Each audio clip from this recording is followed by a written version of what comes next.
Spartans will brain him, doctors will drain him, Jagal will claim him, wizards reclaim him, soldiers will try him, terrorists will fry him. You kidding me? Read it, you will be blown away. शुरू से शुरू करते हैं. Chapter 1, paragraph 1, first sentence of the book. I was born in the city of Bombay once upon a time. After this simple sentence, he uses once upon a time, which does two things. पहला, कि वो बताता है कि कैसा subtly momentous है उसका birth, and कि he is the main character of the story. जैसे once upon a time there lived a princess in a castle. Second is vagueness, कि once upon a time कब 50 साल पहले, 1000 साल पहले, और इस वेगनेस पे वो बिल्डअप करता है. अब पूरा सुनो. I was born in the city of Bombay once upon a time. No, that won't do. There's no getting away from the date. I was born in Dr. Nalikar's nursing home on August 15, 1947. And the time? The time matters too. Well then, at night? No, it's important to be more. On the stroke of midnight, as a matter of fact. Clock hands joined palms in respectful greeting as I came. Oh, spell it out, spell it out. At the precise instant of India's arrival at independence, I tumbled forth into the world. There were guests, and outside the window, fireworks and crowds. In just 4 sentences, वो दिखाता है कि कैसे he is being born, कैसे New India is being born, और दोनों कैसे connected हैं. And clock hands joined palms, जैसे हम लोग किसी को मिलते हैं, नमस्ते करते हैं, वैसे वेलकम करने के लिए.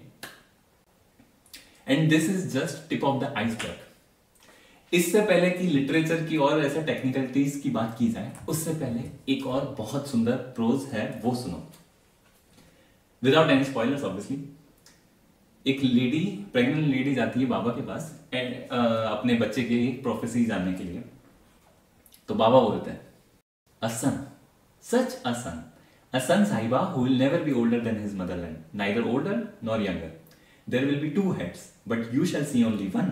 There will be knees and a nose and knees. Newspaper praises him, 2 mothers raise him, bicyclists love him, but crowds will shove him. Sister will weep, cobra will creep. Washing will hide him, voices will guide him, friends mutilate him, blood will betray him. And यहाँ पे pregnant lady बोल रही है कि बाबा कुछ समझ नहीं आ रहा है. बाबा keep on speaking. Spartans will brain him, doctors will drain him, Jagal will claim him, wizards reclaim him, soldiers will try him, terrorists will fry him. Old lady बोल रही है, बाबा कुछ मतलब तो समझाओ इसका.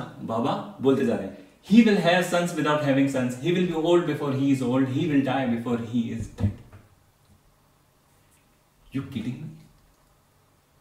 You kidding me?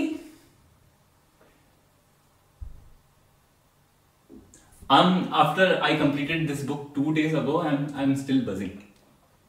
I'm telling you, if you have this book, नहीं है तो पहले खरीदो. Page number 114 in my version. तुम्हारे में कुछ और हो सकता है. When you reach this part, bookmark it, complete the book, come back to this again, read it, you will be blown away. अगर ये सुनने के बाद भी तुम कन्विंस नहीं हो बुक पढ़ने के लिए, तो और सुनो. Literary devices जैसे symbolism, imagery, ये सब तो है ही. And references from Bible, Quran, Hindu mythology, Arabian Nights, Ramayana, you name it. जितना knowledgeable, well-read तुम हो, उतना ज़्यादा you'll like this book. Throughout the book, narrator implies कि उसकी life and nation की history and fate दोनों interconnected है. दोनों एक दूसरे को affect करती है.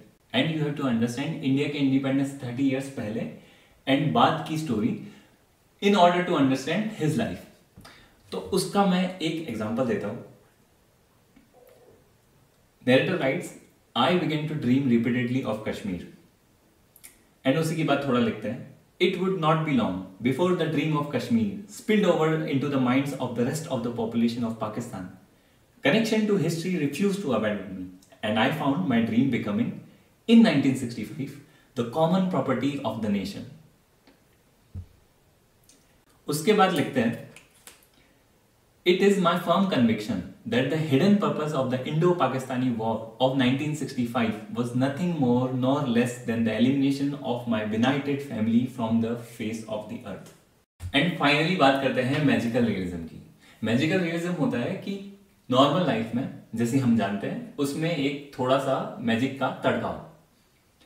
अब वो तड़का क्या है वो तो मैं नहीं बताऊंगा, बट एक लाइन जो कि मैं बोलता हूं announce it as the tagline of magical realism. What's real and true aren't necessarily the same. Throughout the book, I'm telling you, there is not a single sentence जहां लगता है कि हाँ ठीक है ये तो ordinary सा sentence है या लिखने के लिए लिख दिया. Every sentence is like a piece of art. तुमने उस sculptures देखे हैं जिसमें ऐसा लगता है कि stone is like a transparent cloth. I'm telling you, this book is like this. And recently I have realise कि there are books like Deewar Mein एक खिड़की रहती थी जहां पे लैंग्वेज बहुत सिंपल, बट ऑथर ट्राइज कि हमारी mundane life and slow life में वो मैजिक दिखा सके और हम देख सकें. While on the other hand there are books like these midnight children जहां पे लैंग्वेज बहुत ही डेंस है, जहां पे सिंबलिज्म है, मोटिव है, इमेजरी है, प्रोलेप्सिस है, फोरशैडोइंग है, मैजिकल रियलिज्म है, क्या क्या है. So there are different kinds of beauties in the world and it depends on us कि हम लोग कितना समझ पाते हैं, कितना अप्रिशिएट कर पाते हैं.